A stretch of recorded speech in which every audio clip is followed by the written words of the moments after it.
When you're killing 30,000 innocent civilians in response to something that killed 1,200 innocent civilians, and you're continuing to bomb an area into oblivion, that is at least the steps of genocide, or a form of genocide. So when you say 30,000 civilians, it's not 30,000 civilians that have been killed, though. How many thousands have been killed? So according to Gaza Health Ministry, which is run by Hamas, the number they have is 32,000, but they don't distinguish between Hamas and civilians.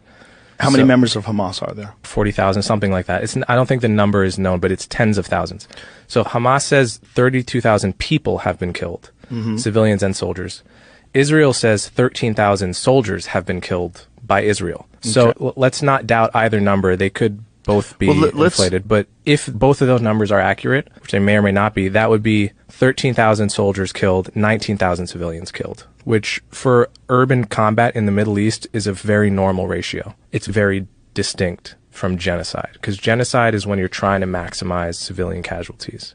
I think Israel, however imperfectly, is doing the opposite. They're trying to minimize civilian casualties. That's interesting. This is the way I would put it, succinctly. If you ask the question, what is unique about this war?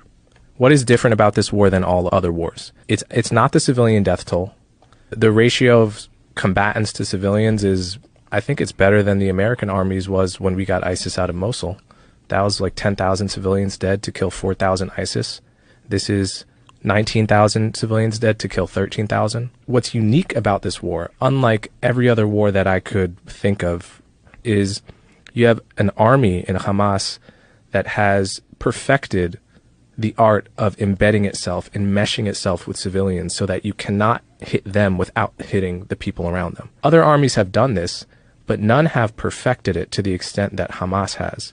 And yes, I agree with all of the absolute tragedy and suffering of the Palestinian people, but what creates that is the way Hamas fights. And either we can say one of two things. We can either say Israel doesn't have a clean shot and they have to let Hamas get away with it because it's too much to bear. But then we are essentially creating a situation where terrorists have found the perfect solution, which is that you can cross the border, go house to house slaughtering your enemies, and then hide behind your own people and they can do nothing about it. It's a perfect strategy.